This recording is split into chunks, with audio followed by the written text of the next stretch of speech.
Good evening and welcome to the Watchmen's Report. I'm Cody Higley and I'm joined as usual by Jason Foreman. And tonight we're going to discuss a little bit more in depth the city of Marion's water contamination crisis, which is a very big topic of discussion in Marion and the surrounding areas. It has impacted pretty much everybody in one way or another. And the question is the narrative that we have been receiving from Aqua, Ohio, and the city of Marion, is it accurate? Is that all that's going on? Or is there likely more to the story? So we're going to go in depth on this topic tonight, exclusively on this topic tonight. And hopefully you'll walk away a little bit more informed. And maybe if people have more information, then they'll be uh, better prepared to deal with this issue, ask relevant questions.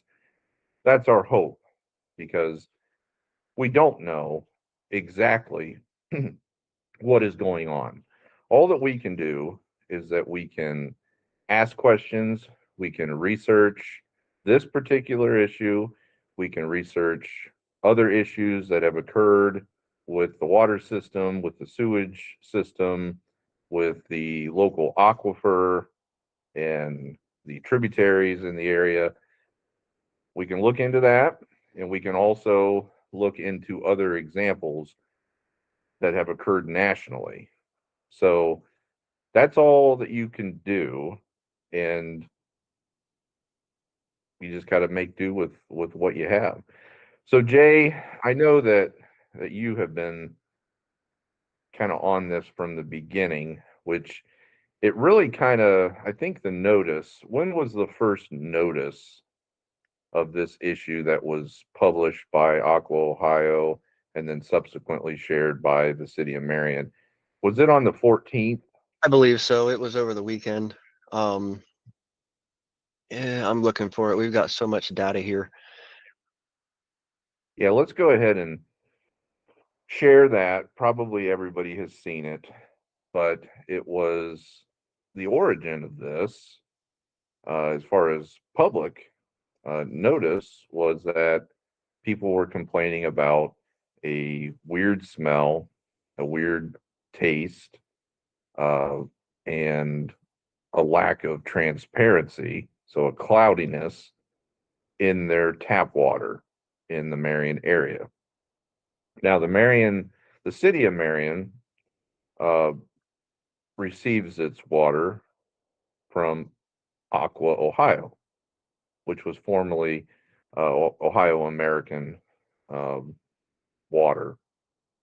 And the distribution of Aqua, Ohio, the service area for Aqua, Ohio, we'll show a map on that too. If you, I don't know if you have that first, Jay, whichever one you, whichever one you find first. But it roughly encompasses Marion Township, I think parts of Pleasant Township in Marion County, uh, Clarendon Township, Scott Township, Tully Township. So pretty much the central part and parts of the eastern uh, portions of Marion County. If you get further to the east of that service area, then you are in Delco Water Company's territory. Or in those rural areas, we still have people that uh, get their water from wells, ground wells, but majority of people are either served by Aqua Ohio or Delco. So, do we have anything to share yet, Jay? Yeah, I'm waiting here. Okay. So, goes. they use pipelines. So these water lines, that's how they can have water distributed from one local source. So for Aqua, Ohio, um, it's going to be water from their own ground wells, getting service from the aquifer, uh, and directly from water sourced at the Little Scioto River, the Scioto River, and the Olentangy River. So these are the different river systems in this area.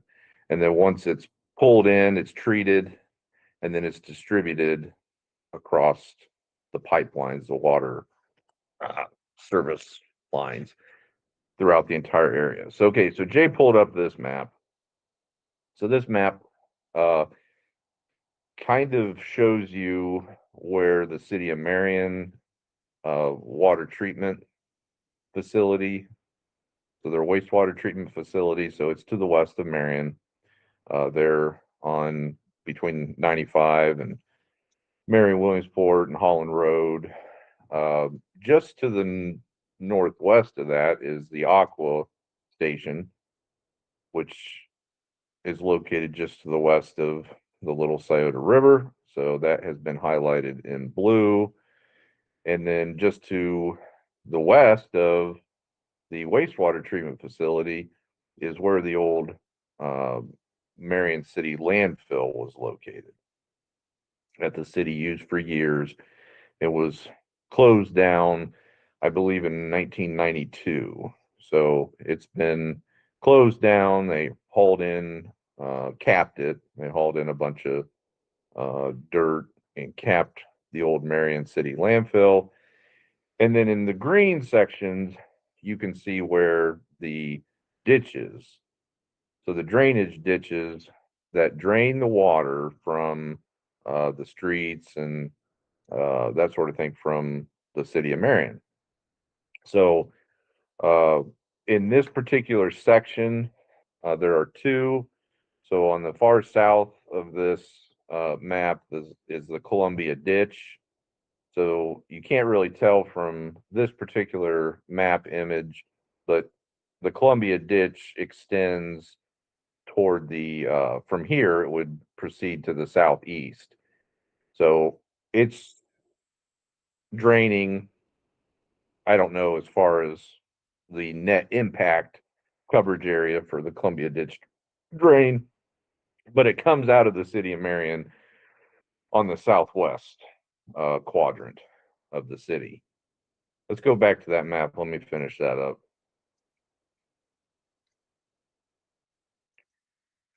Just bear with us, folks. You know, Yeah, we're we getting weren't this. really planning on this. We were Yeah, Jay's getting it from the feed and everything. So there's been a lot of articles published and various things. So we're just gonna talk. It may not flow in chronological order or anything like that, but you'll get the information nonetheless. Okay, so the Columbia Ditch, and then you can see that other green line is the rock swell ditch, and that comes into the city of Marion on the northwest quadrant of the city, kind of wraps around and then empties into the Little Scioto River between Aqua, Ohio Station, and also the city of Marion's wastewater treatment facility.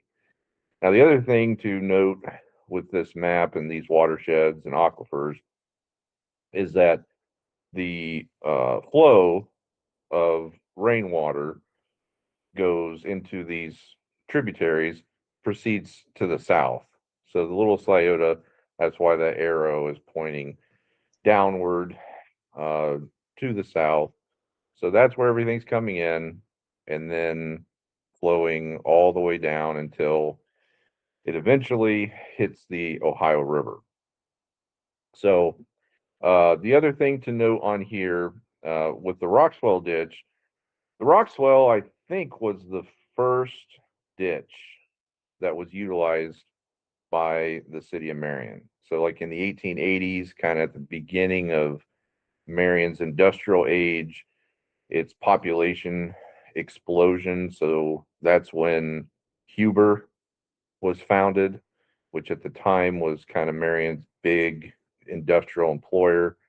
Prior to that, Marion was kind of an agricultural village, um, for the most part.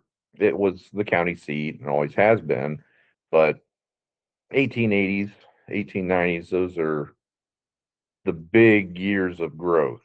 So that's when they started utilizing the rock swell ditch, and it was handling not only uh, storm drainage, but it was also sewage.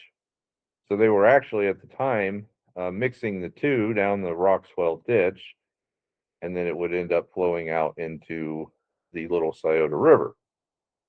Now you fast forward from when they started doing that, and then you also got to put in here the Marion's industrial center was the northwest part of the city. So you can see here Whirlpool.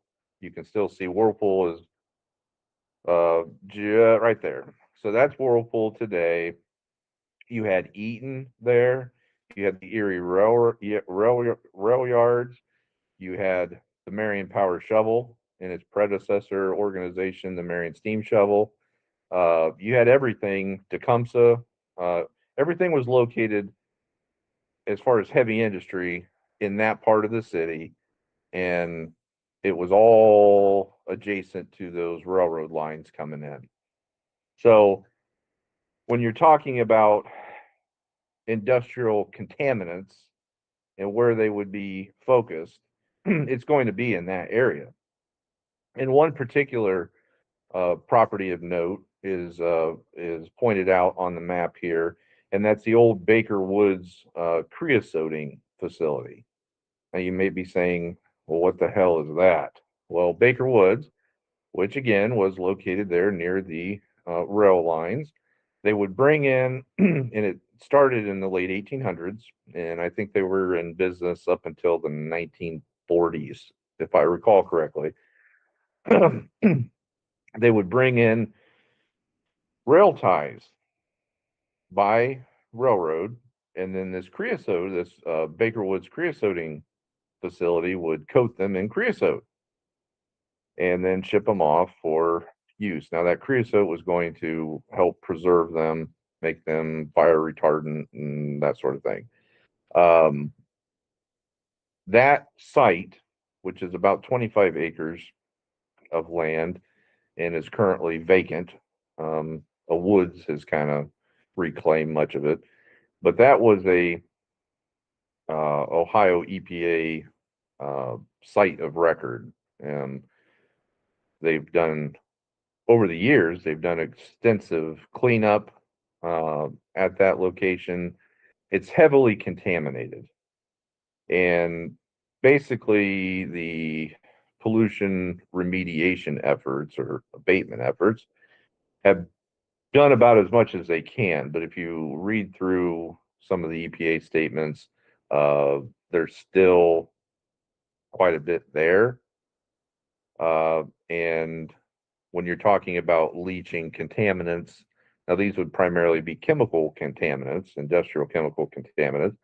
Uh, they say that there is a continued risk of that being leached out into the groundwater system and then subsequently into the Little Scioto River. Okay, so that gives you a breakdown as far as what this looks like. The only other thing that I will say is that in the 1950s, there was a report on the Little Scioto River that was done from a stretch, basically this section, much of Marion County. I think it was a 5 or 7 mile stretch of the Little Scioto. And an official from, I think it was the Ohio Department of Natural Resources, said that there is not a living organism alive in that stretch of the Little Scioto River. It was that heavily polluted, and that was the 1950s. And they continued to have issues in the 50s, and they had to do upgrades, and they've continually tried to stay on top of the wastewater treatment that was used in the city of Marion that was impacting the Little Scioto River. Uh, but there's always been issues, and most people in Marion complain about persistent issues with flooding. And all that water has to go somewhere. So if it's flooding, uh, that is indicative of a less than adequate drainage system. So when you're talking about all that groundwater permeating into the soil and then it's traveling until it makes its way to one of the ditches or out ultimately to the Little Scioto River, there's a good amount of contamination. There's also been issues during that time, even in recent years, um, with sewage. So there's only so much treatment that can be done and drainage that can be done, but you do get organic contaminants, fecal matter, sewage, that sort of thing, that is going into the Little Scioto. So to say that uh, in this situation, where what we have been told, and correct me if I'm wrong, Jay, uh, that the aquifer, the underground water sources were somewhat strained. So when Aqua's using wells and that sort of thing, we went through this year and it was a severe drought. I mean, we didn't have rain for 45 days, 60 days, not much rain at all. So, what that's going to do, because you're still using these companies, especially to the south of us, because again, all this water is flowing south. You've got Columbus and all that sprawl. You have data centers that are using millions of gallons of water. Um, you are putting a stressor on the aquifers. And Marion's aquifer, um, there was another map on that. We'll show that here in a minute.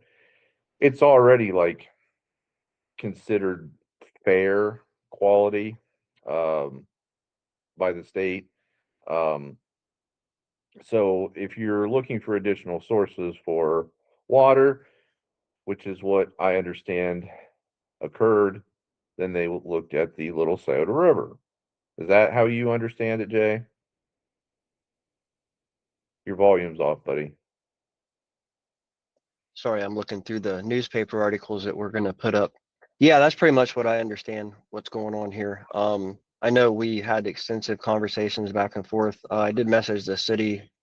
They told us that basically they don't have operational data for Aqua, so I reached out to Aqua. I did get a reply back today. They're probably running behind. They kind of sounded like they're getting hammered with questions from the public and you know scholars and things of that nature.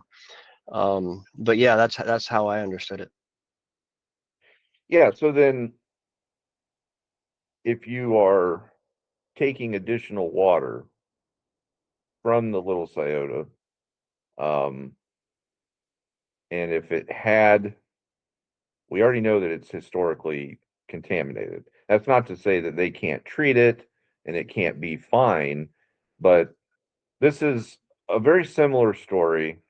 And I'm going to segue into Flint, the city of Flint, Michigan, and their water crisis that occurred in 2014. So we posted an article about that. Um, most people have probably heard about that situation, but it's interesting because Flint, Michigan was an industrial powerhouse, just like the city of Marion.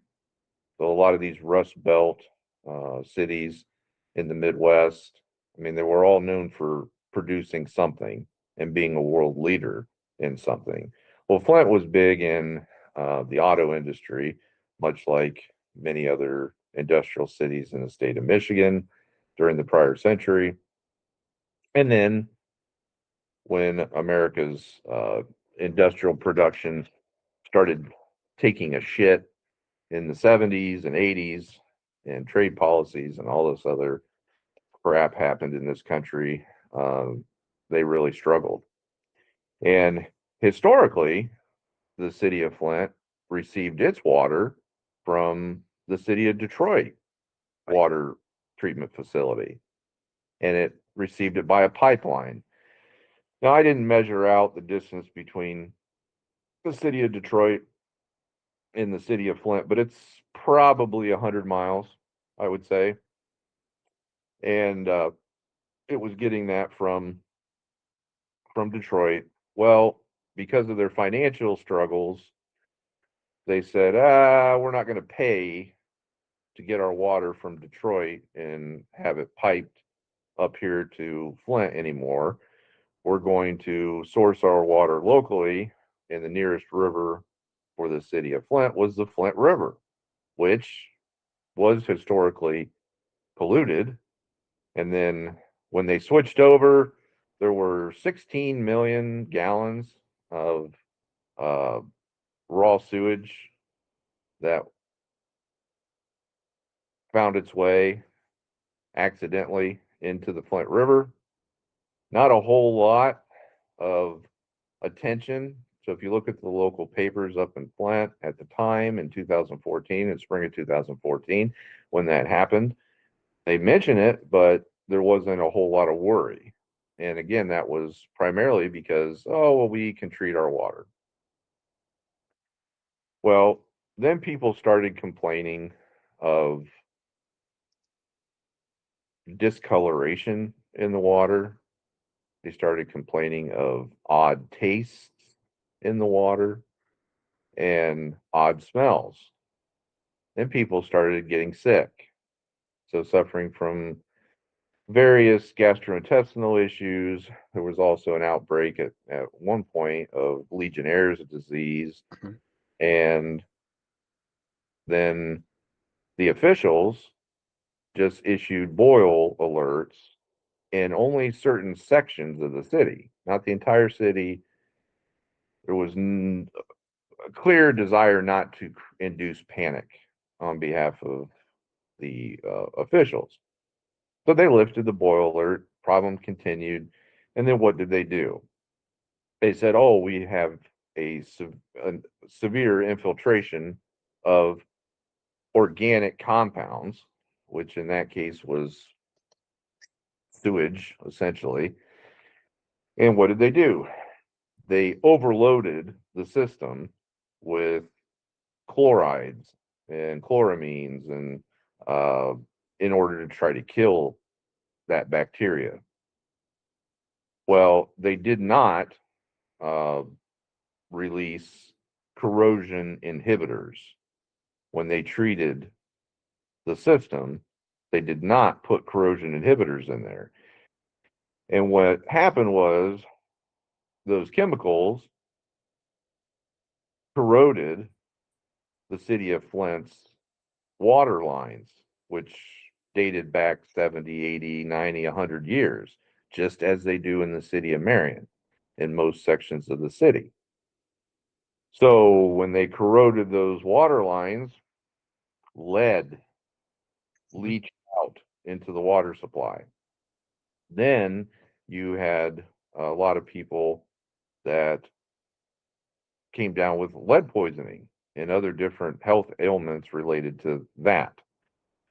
So that took the better part of 5 years. I think they're continuing to suffer from that and to uh, try to upgrade their current infrastructure, their water system infrastructure in the city of Flint. That is the concern here in my mind, okay? Because people have kind of had the same experience. So at the start of this, people were saying, "Oh, well, it smells musty, funky, tastes funky, musty, and has a strange color to it." Now, the city 4 days later in Aqua, they start flushing the system, and they say they're starting from the outskirts and moving in, and everybody's complaining about a strong smell of chlorine. So saying that their houses smell like uh, a pool, an indoor pool area. Well, that's indicative then that they are trying to uh, douse it with some chlorine-based compound treatment. And then the question would be, did they put in the requisite amount of corrosion inhibitors when they did that? Because if they didn't, then we could be in store potentially or the same type of corrosion and leaching of lead into the water supply. So it's a valid question. And the officials in Flint again said this water is potable, this water is safe to drink, there's no problem. That was the narrative for most of that first year, that 2014. Then it switched. Then people started really getting sick, started really having problems. Then they had to address it, and then it went national. So that's kind of the background and in context with the Flint water crisis as a potential precedent. Again, we're not saying that maybe they did. Maybe they did put corrosion inhibitors in there. Uh, maybe the chemicals that were used to treat are different. We don't know. All we know, Jay, and you can comment on this too, is that the official word is that the only thing that they found in higher than normal concentrations was uh, geosin, Right. which is a naturally occurring organic compound. And they say that it kind of like after a spring rain, when you kind of smell a musty, earthy odor in the ground and in the environment, that is what you're smelling. And it's supposed to be transparent. It's not supposed to be off color, from what I have read. Um, and it can impact, again, the odor and give it kind of a musty, earthy flavor. Well, the only thing, too, is if you look into how you treat for that, it's not using a chlorine based compound. It's using, I believe, a carbon based treatment. So, Aqua could easily dispel some of this, I think, send off for independent third party testing, or the city of Marion. Say, hey, we're going to bring in this independent lab and we're going to do a full scale analysis from different parts of the city, different parts of the water supply, and we're going to release the results. We're going to publish those reports. I think that would go a long way because people are very skeptical of corporate power. I mean, Aqua is not going to, they have a vested interest in not inducing panic. So if there really was, if this was a legit problem, a serious problem, you can bet money that they're going to try to handle it themselves to reduce their potential liability. And if they think that they can resolve it without the truth getting out, then that's what they're going to do. Don't you think, Jay?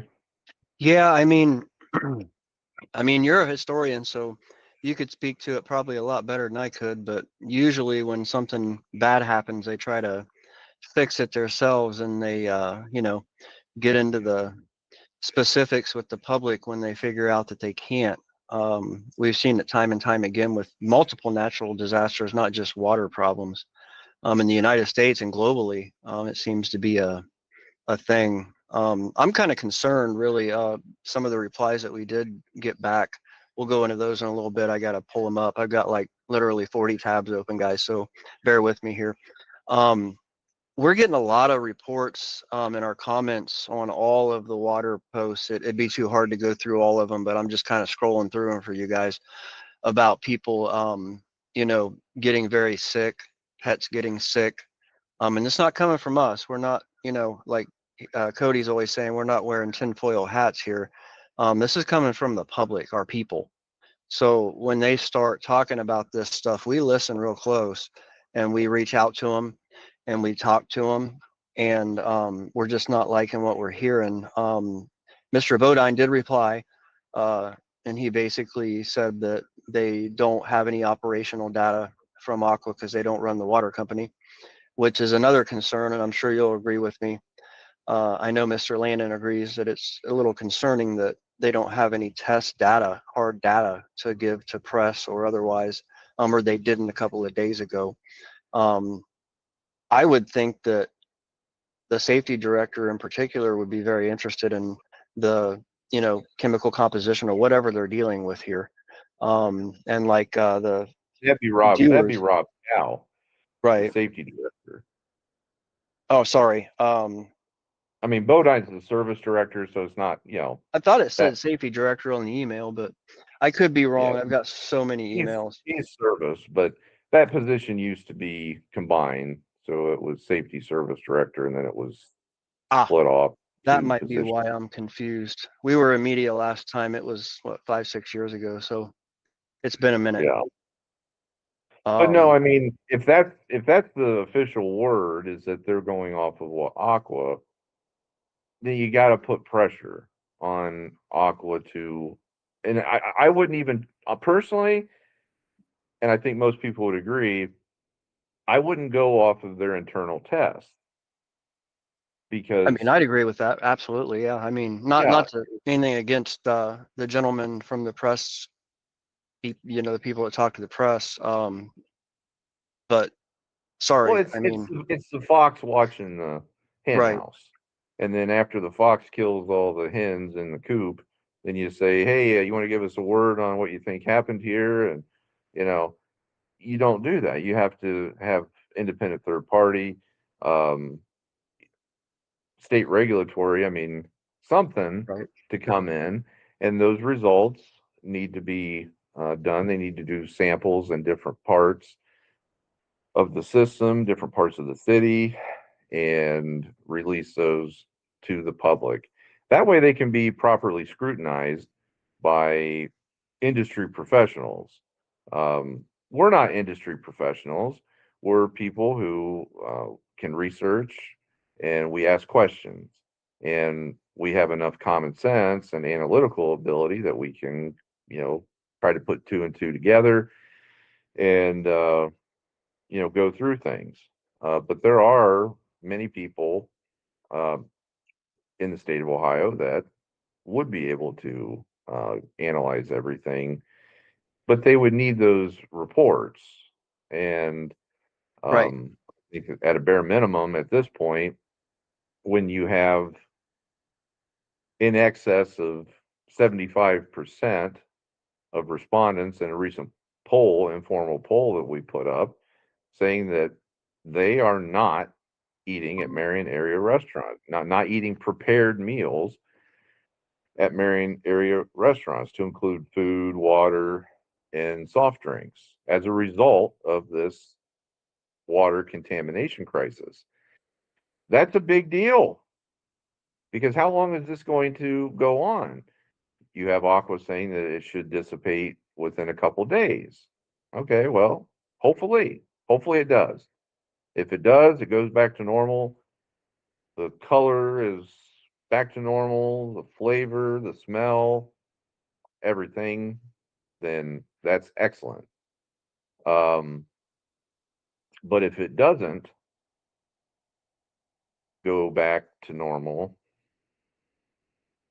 what kind of an economic impact is that going to have on area restaurants and um, other businesses? in the city of Marion. So, at a bare minimum, I think that there should be some action that is being done independent of Aqua, Ohio. Don't you? Yeah, I mean, I'd like to see, I know we've talked to some people in the field, a couple of companies.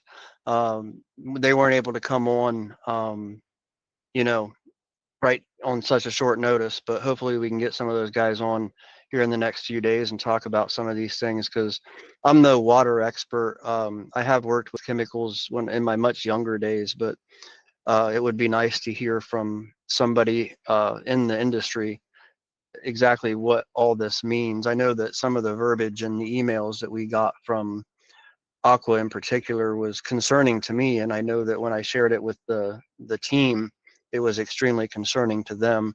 Things about the corrosion inhibitors not being usually used and things like that, but they did, add them to it this time. I don't even know what to say about some of the things that were responded to. I do have the emails, so we'll go over those. Yeah. Um, it's something where, again, that you have precedent.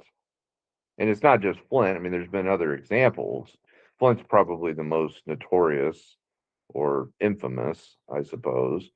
Um, but this is also a result of infrastructure decay, which is a problem in this country. Okay. When you have uh, bridges and things that collapse because they haven't been properly maintained, largely due to the expense involved. But these water treatment, sewage treatment facilities, your drainage systems, any amount of infrastructure has largely been band aided, as you would say, in a lot of respects. Uh, when you have these systems that are 60, 70, 80, 90, 100 years old, they only have a certain shelf life and then they break down like anything else. So uh, we need to recognize that. We need to recognize the reality of the situation, the limitations of some of this infrastructure. You also, I think, in a lot of sectors, you have a crisis of competency Right. um, in the country nowadays.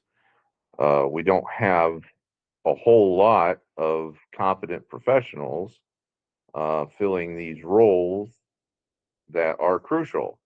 Not to say that there aren't good people out there, there aren't competent people out there.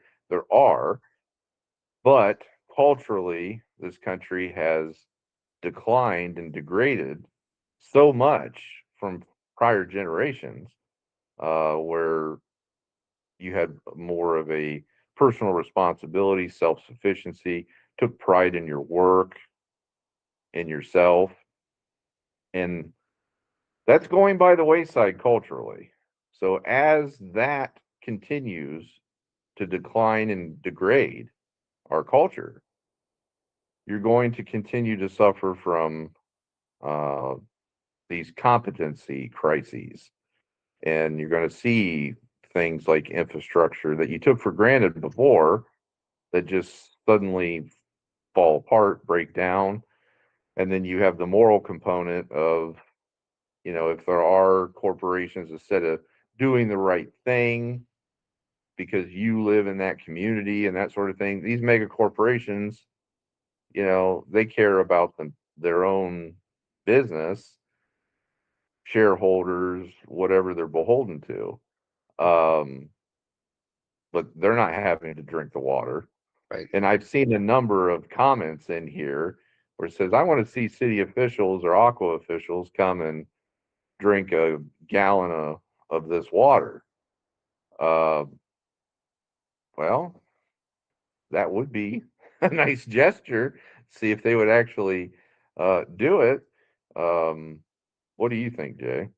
Um, I don't know what to think at this point. There's so much. The narrative's not lining up with what we're seeing from the public aspect, and that's why I'm concerned. As somebody who was in activism for most of this mission's life over almost 20 years, when I start seeing things like this, it reminds me of other things that we've seen in activism. You know, I know it's not really relevant, but the addiction crisis. Oh, there's nothing to see here. As the OxyContin thing was ramping up in 2009, 2010, and we had the treatment crisis, everybody was like, "Oh, we don't have a treatment crisis. We don't have a crisis." And then all of a sudden, we had a crisis. So, yeah, I mean, I'm very concerned. I would like to see somebody say something other than the usual, canned responses that we seem to be getting. And the public on here, like you guys, if you're watching, go through the comments on these water posts, all of them, because they're just packed full of people. My brother just commented on the video and said that I drank some water a little bit ago and now I'm feeling sick. We've got people here, Pure HTO, which I know Cody reached out to verbally. I reached out to in message, came and vindicated. This is Sarita Ruth, I think, if my eyes are correct. Yeah. I'm looking at a phone, by the way. Pure HCO came to my house today. They validated what I'm saying and what I sent to you guys as first pictures. Those were the pictures I was showing just a little bit ago with the green foggy water with the stuff in it.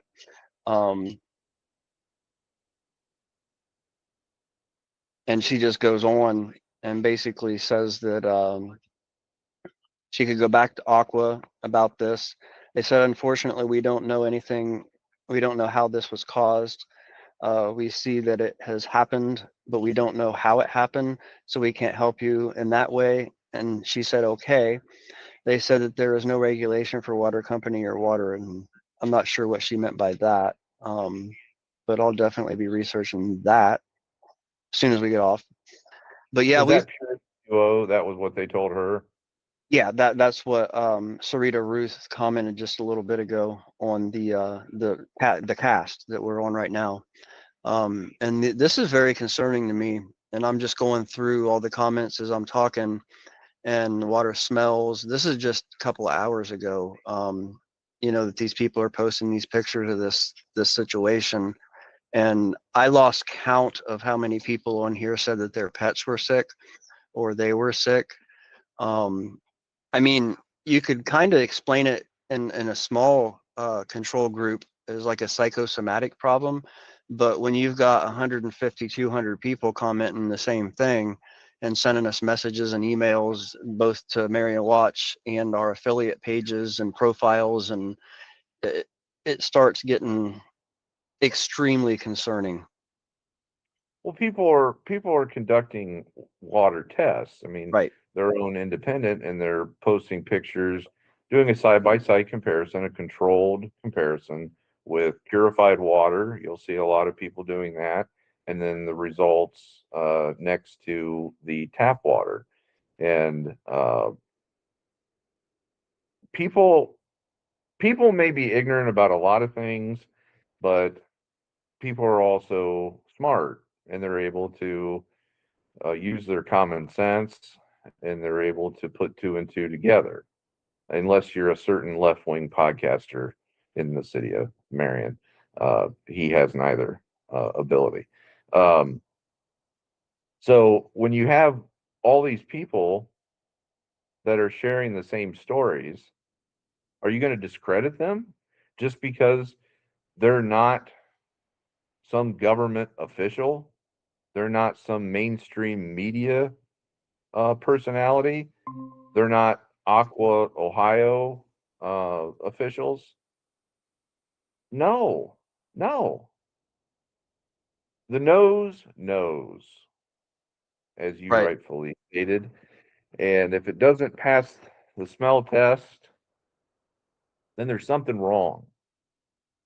And I think it's clear when you have, I think the results of that poll on the restaurant, the impact on restaurants, Yeah, that was pretty cool. it Yeah. actually went up.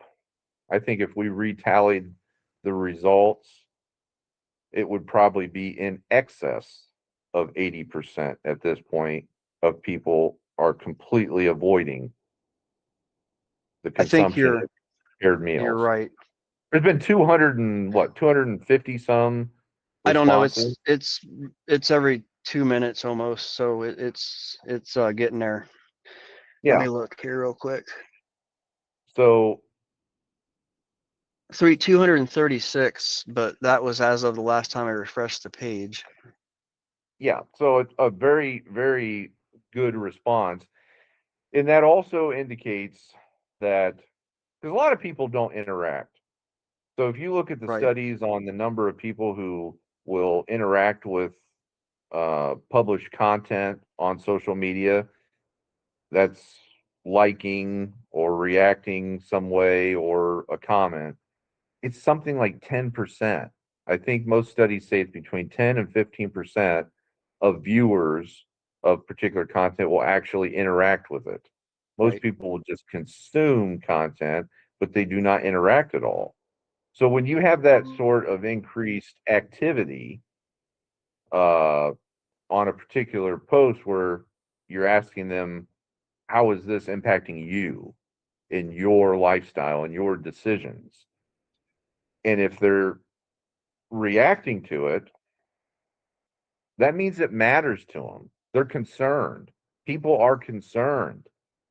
You've got 35,000 people in the city of Marion and in the surrounding areas because now, last night, there were complaints as far away as Caledonia, so about 10 miles to the east of the city of Marion, complaining of chlorine smell, that their houses, their water and houses smelled like coal. Well, because it's probably a system-wide issue within Aqua, Ohio, because they are getting the water. It's all pipeline. Um, so that's interesting. Uh, that people really do this because when they go and there's discussion of skin sensitivity where it's burning their skin or irritating their skin if they take a shower, however brief, something's going on, you know, I mean, we have and people talking about appliances that are, they're like affected getting by it. corroded or yeah, Right. right. Coffee pots and things like that now it's like tainted and they can't do anything about it. Um, I don't know. You would not have this sort of public response. Right. Yeah, we don't There see was, this on most of our, regular uh reach outs for information. At most we might see on just a regular topic, a city council topic or something, we might see, maybe if we get lucky, see 50. So when we see this amount of participation in our audience on one subject and multiple comments, and they're all matching up, and when you start pulling the, where these people are, we can see uh, basically our audience and where they're at, and it doesn't take a rocket scientist to go through and look at the profiles and see, their ties, and they've got mutual friends in Marion, and they're definitely in Marion. But yeah, man, like this is unbelievable participation for something like, it's concerning.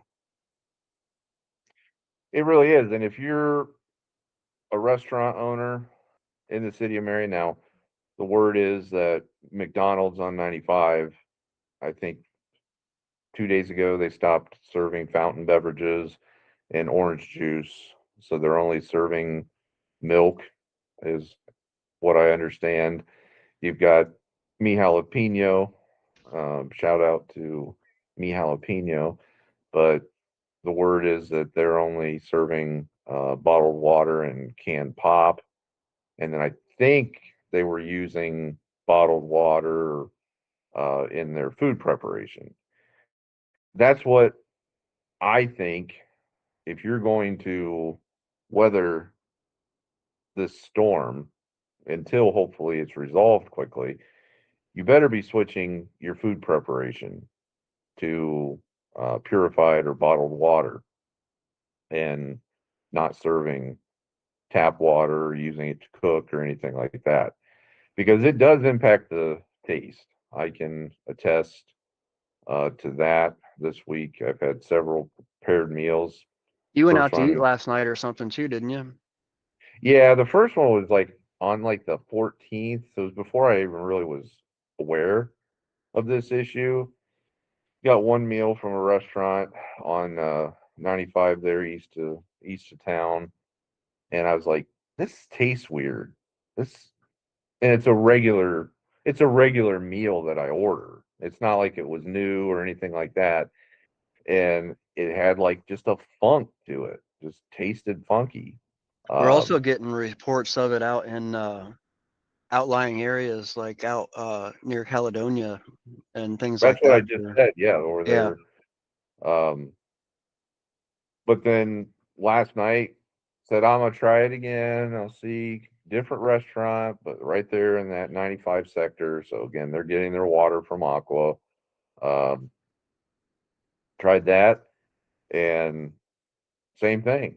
It was just funky and was not good. And then after that one, about 30 minutes later, I started having gastrointestinal, like, stomach irritation, that sort of thing. Um, so I said, nope, I'm done. I will not consume anything until this issue is definitively resolved. And I think that that's the consensus of opinion because people are having the same symptoms, are having the same experiences. So if you are in the food industry in Marion and you have been impacted, you're going to have to adapt to this during this period of time and maybe put pressure on local officials to um, try to resolve it, have independent testing done um, of the system. So that's that on that. But yeah, you can go on Marion Watch, and I think Jay has posted most of these articles. But is that the first one, Jay? I know That's that the was second one, the follow up about the industry standards that we researched up. It's very okay. interesting. Like you and I were just talking before the show and throughout the afternoon, off and on. Uh, I don't know, like the methods that are being used don't necessarily always seem to line up with the method, what's going on, um, the way that it's, being explained anyway. Um, and it's a pretty interesting article. We put a lot of time and research into these. Cody is a hell of a researcher too. And he's also, historian. So I got a boatload of articles that show me some things that I didn't know. Apparently Marion has a water issue history, which he got into a little bit at the beginning of the show. But yeah, it's interesting stuff. I'll post all those in the comments or on the page or in an article when we get done. Yeah, I mean, I think that that's where I would look if it were me, because again, if it was just contamination from this non-harmful uh, geomsin and that was it, I don't know that you would be having houses that smell like pool houses. That makes me think that they doused it with a heavy dose of some chlorine based treatment.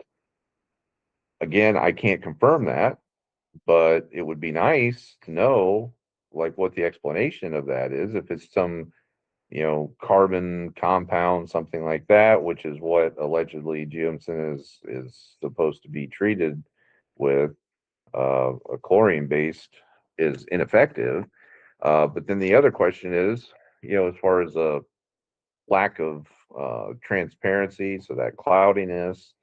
There's been different coloration, so people are saying that brown, yellows, greens, colors. Um, is that algae? Is it some other organic compound that has contaminated the water? Um, I don't know. A lot of good questions, I think, to ask, and hopefully you'll get honest answers for it. But yes, we know that there have been issues historically with sewage from the city of Marion ending up in the Little Scioto.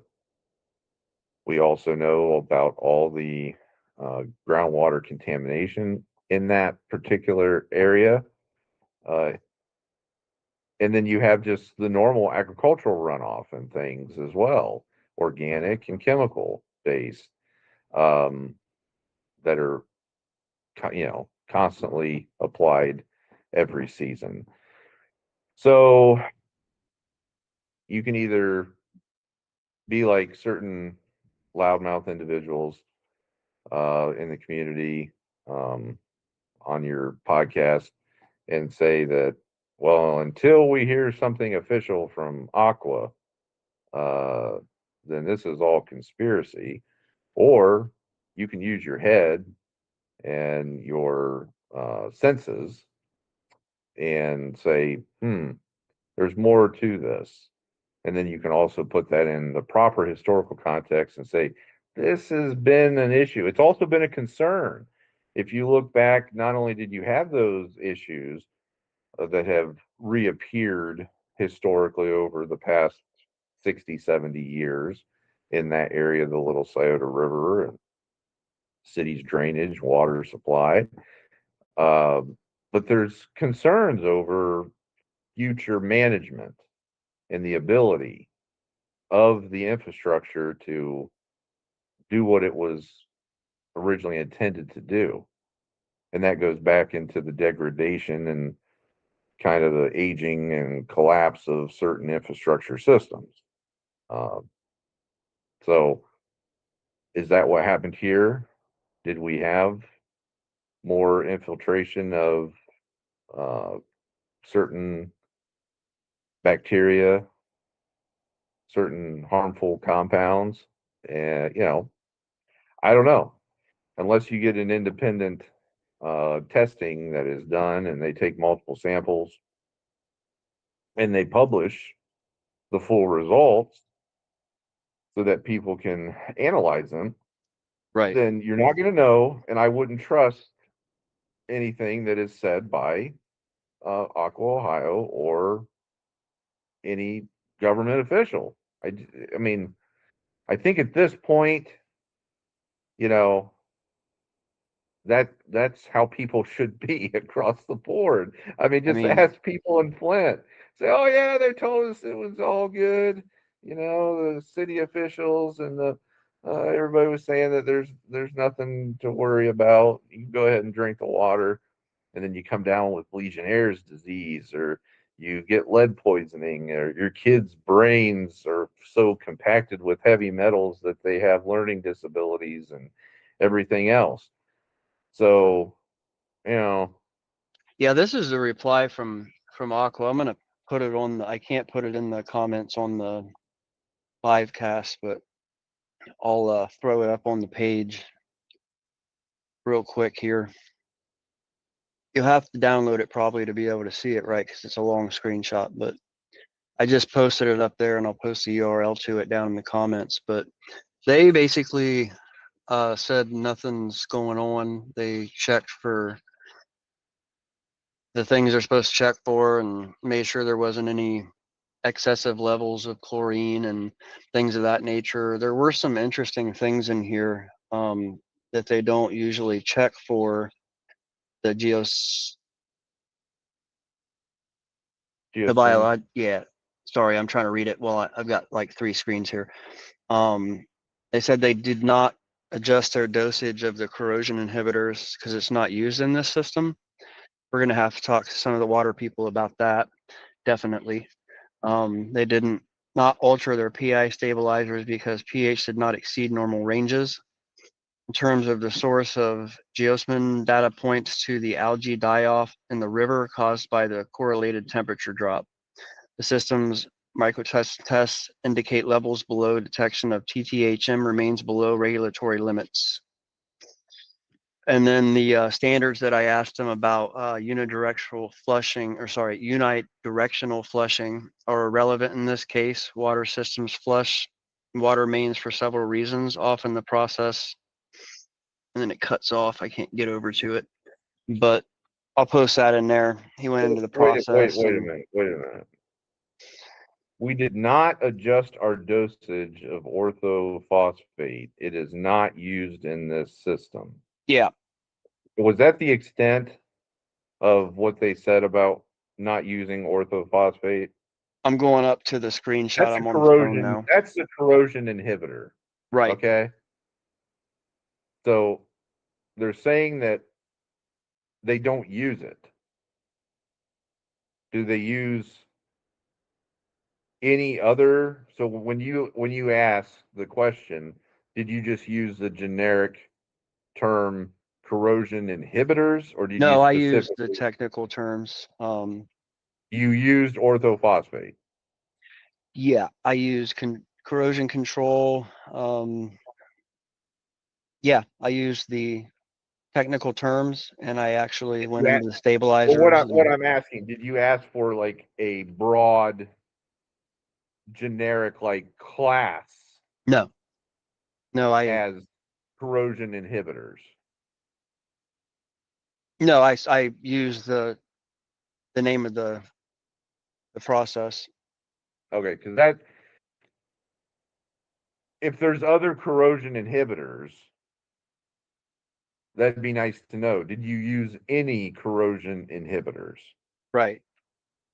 Because if they're saying, oh, we didn't use orthophosphate, but we use this other corrosion inhibitors, then okay.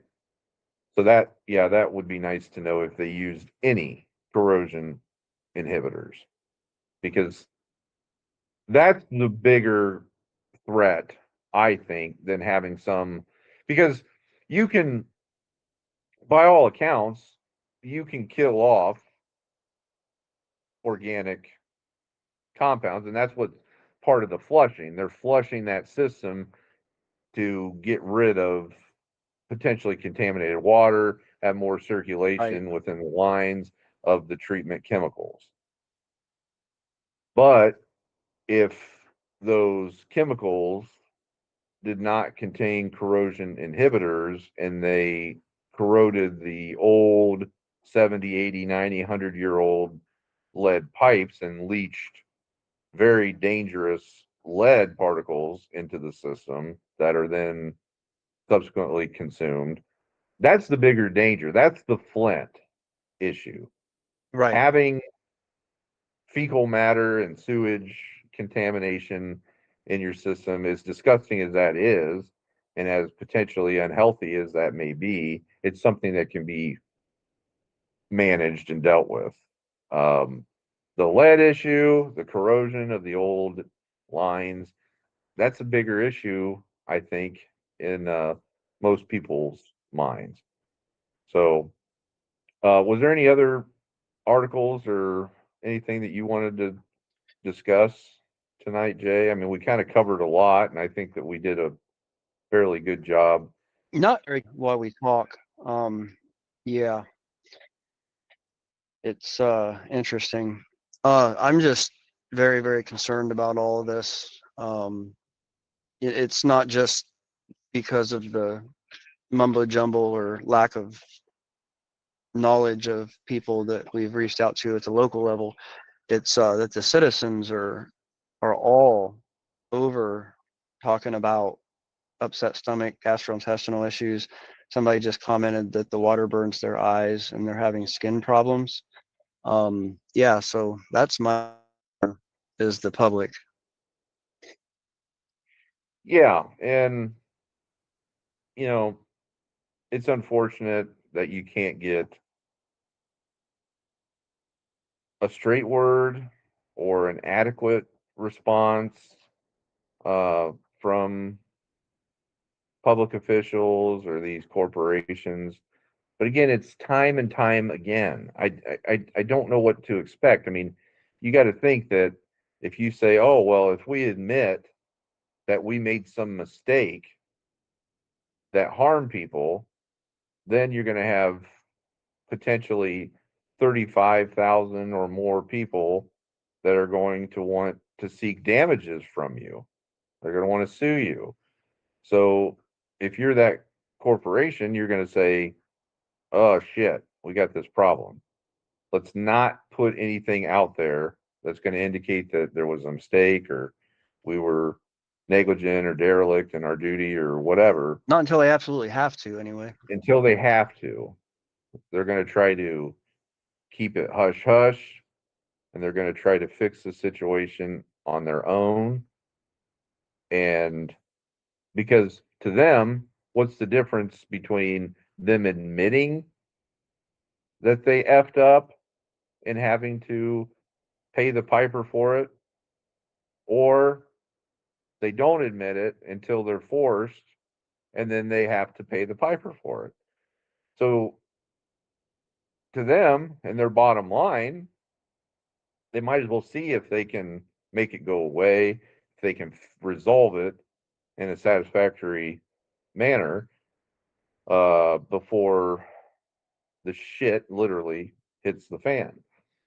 So, I um, know I grew up on Summit Street, and we've had inter-team conversations and conversations with the public about something that's still occurring. I'm assuming it's still occurring in the area of Summit Street because it seems to be going all the way over to the old George Washington School area and down to Kensington. Um, but we always had flooding problems and sewage backup in our basement when I was growing up. And unfortunately, my family no longer lives in that house for me to be able to, confirm if that particular house still has the problem. But I'm assuming that other people in the city also have that. So yeah, people are commenting now, history of Marion water issues and all kinds of stuff.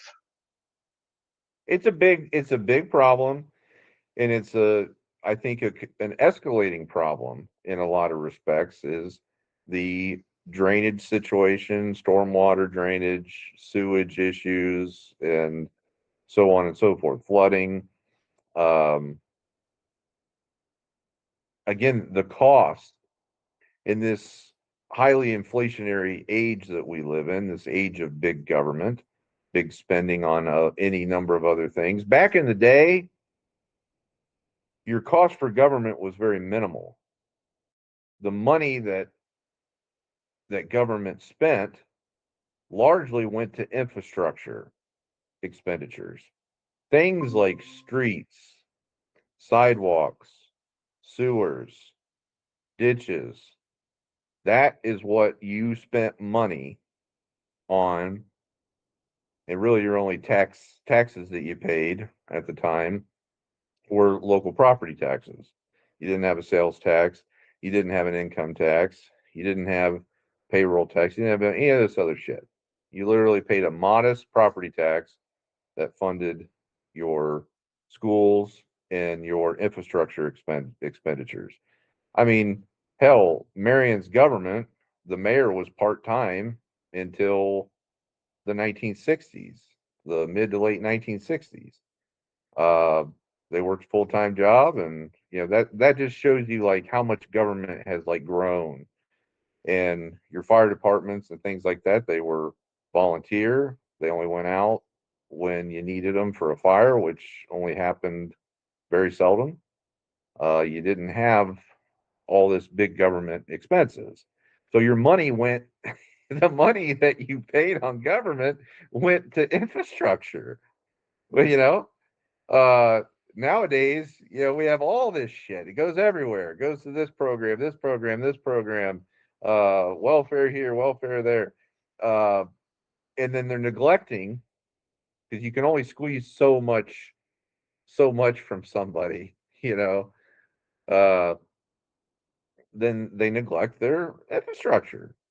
And that's just nationwide. That's not picking on Marion or anything like that. Um, Personally, I think that's where majority of the focus should be. Maybe the exclusive focus should be on things like infrastructure, police, fire. And that's about it. Um, but now we have all this aging and degrading infrastructure, and it's going to be something that we're probably going to continue to deal with. I mean, where's the money going to come for some major? You can go to the state of Ohio and say, "Hey, give me a OPWC grant. I want to do this," or what have you.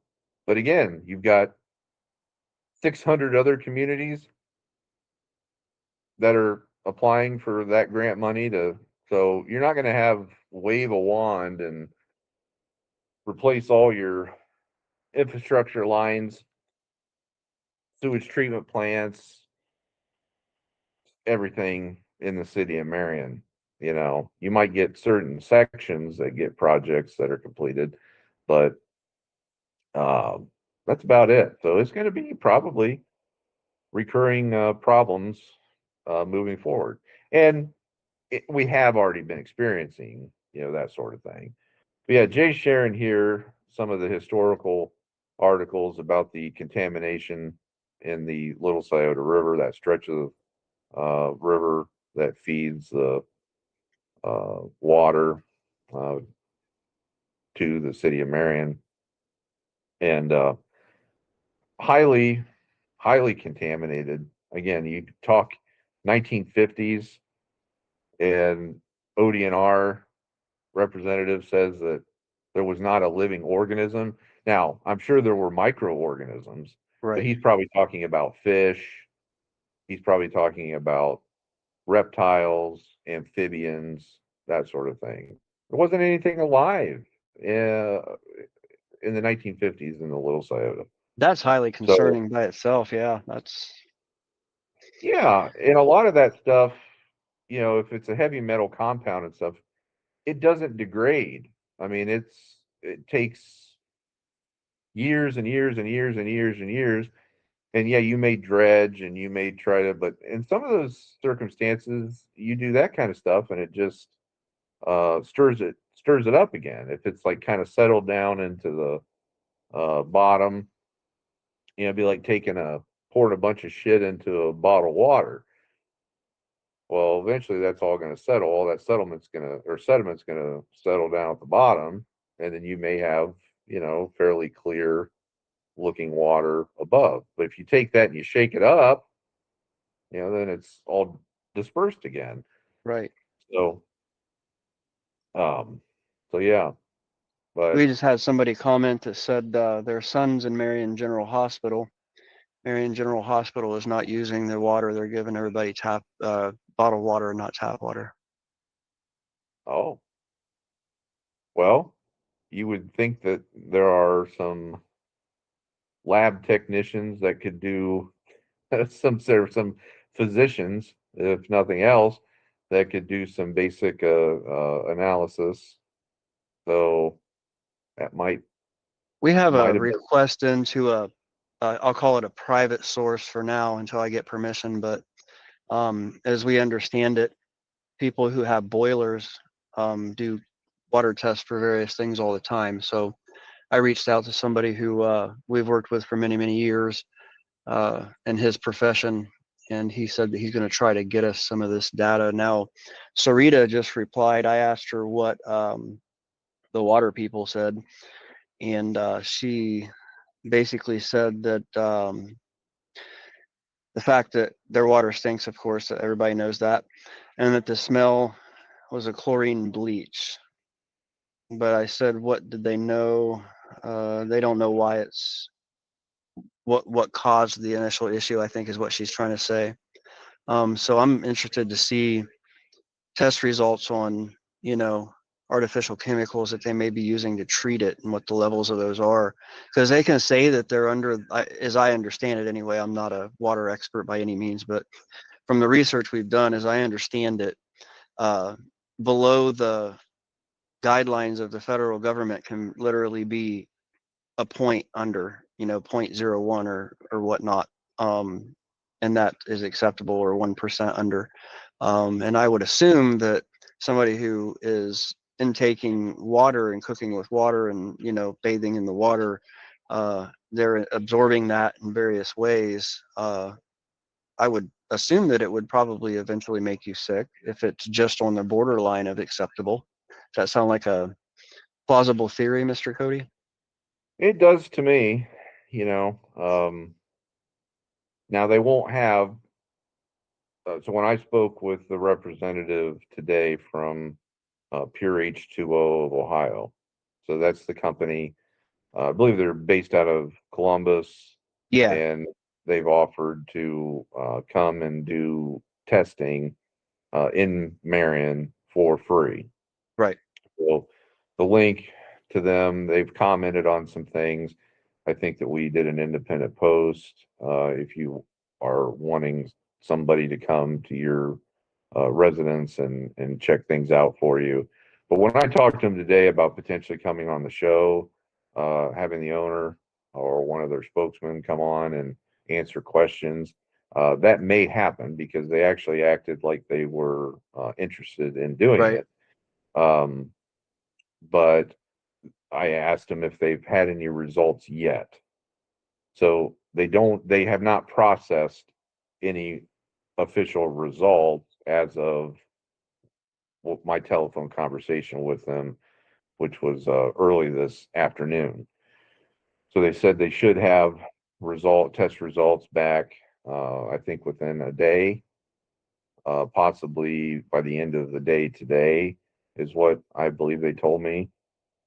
So if we can get them on, then that would be a fantastic conversation to have. Be interesting to see what their results show. Somebody that is a professional in that industry as far as water quality systems, and maybe we'll get them on as a guest. And if we do that, we'll post it ahead of time that they're going to be featured as a right. guest. And then if you, the viewers, have any specific questions that you want us to ask the official or this Pure H2O of Ohio representative, then we'll allow you to put them in the comments and we'll ask them. Yeah, we That's what do we're have the here. ability to bring other people on. We just haven't done it yet. We're trying to get acclimated to.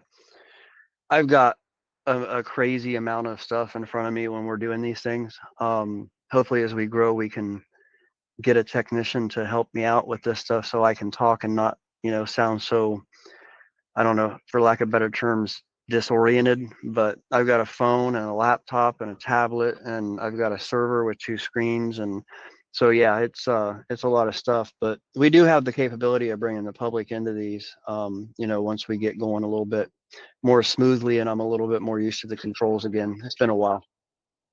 Yeah, yeah. No, so just stay tuned for that. I mean, I don't know Jay's schedule if it'll be potentially tomorrow or it might be maybe Monday, something like that. City council meetings on Monday.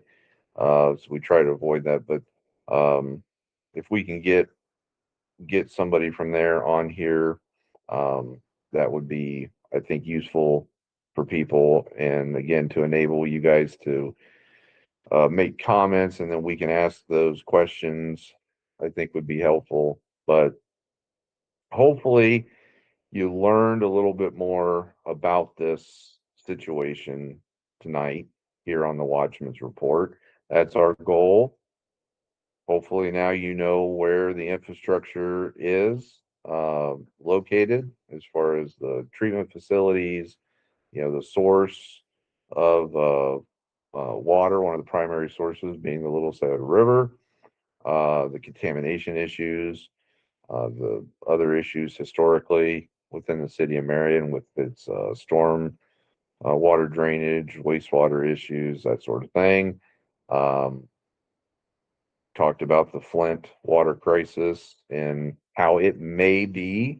I mean, the threat is that there's a lot of similarities between what happened in Flint, Michigan in 2014 and today in the city of Marion. We're not saying that that is what is going on, but it is a legitimate threat to be concerned about. And and then we went over kind of this particular incident when it was started, what the official word was, the narrative coming out, and how it's been handled over the past 4 or 5 days. So um, I think that we did some good work tonight, don't you, Jay? Yeah, I hope it helps the public for real. We get a lot of questions and inbox messages. Most of us get messages to our personal profiles, but we have been getting a massive amount of comments and emails and personal profile stuff and Marion Watch inbox stuff, and the other affiliate pages are also getting questions.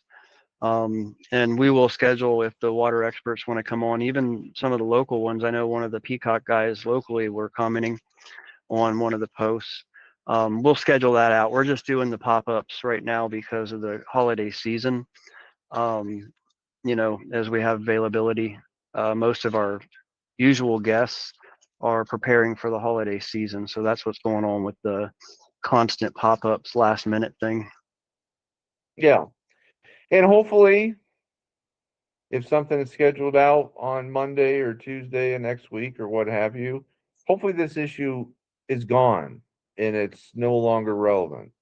That's what Right. we want. We want people to have safe drinking water and to not have these issues. So hopefully it isn't a big deal, as Aqua is saying, and hopefully it's resolved and it's just you move on from it. But we Yeah, have a we're not trying to duty. cause a panic. We're I think Cody fits in the same bill as most of the original Marion Watch team that started around 2009 to 2010 as an activist.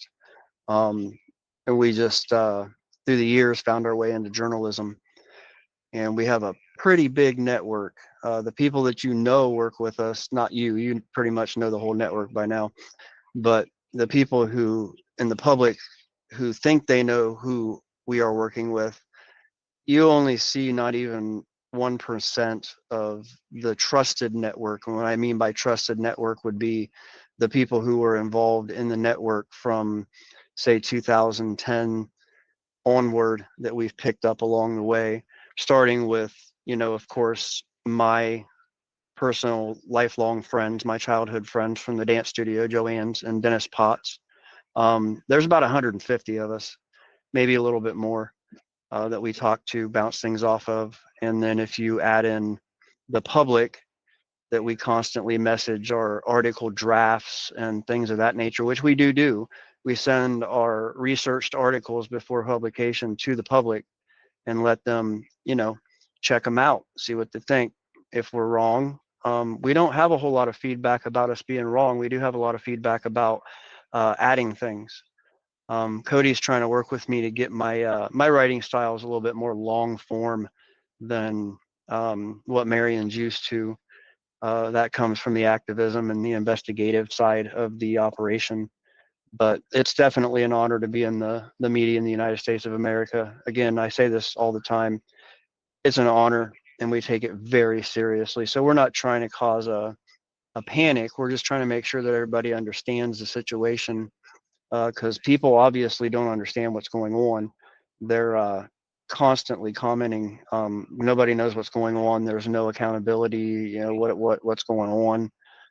Things of that nature. Just very canned responses from Aqua and very brief, press releases on the city page. I would like to see some hard numbers. You know, and even if we have to reach out to some of the water people and have them translate this chemistry, we definitely will. I do have people that I know that are like in chemical engineering. It's a little bit different, but they'd probably be able to read these schematics a lot better than we would. Yeah. Yeah, it's not a desire for panic inducement. It's public awareness, and it's trying to encourage people to think. If there's anything that I can accomplish by doing or saying anything that I do or say, it's to instill in people a mindset of questioning things, Yep. questioning authority, thinking independently, um, being analytical on your own. There's nothing worse, I think, as far as a bigger threat to our country than willful ignorance and people just listening and obeying what they're told by figures of authority. Right. And that's why it's so disgusting when you have that uh, certain left wing podcaster in the city of Marion. That's pretty much what he encourages people to do is to just it's not truth, it's not fact, unless and until it comes from the mainstream media or the some government official. It's got to be some high level government official. It's got to be Right. federal government, maybe state, um, something like that. Otherwise, until that happens, then it's all conspiracy. It's all bullshit. Well, Yeah. that's what I'm trying to counterbalance. I'm trying to get people to say, think, think yourself. It's why you Yeah. were given a brain is to use it, not just to follow orders and to listen to what these bureaucrats and these people that are trying to quote unquote lead you.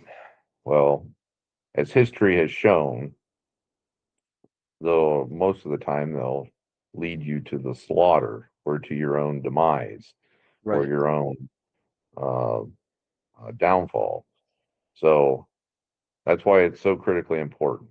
So hopefully you learned something and you come away from tonight's show here on the Watchman's Report with a little bit more information that you found useful in our mutual road uh, down the road of enlightenment, hopefully. So for Jason Foreman, I'm Cody Higley. This has been the Watchman's Report. And until next time, take care of yourselves. And remember, a watchman is always vigilant. Have a good night. Have a good night, guys. Mics are down.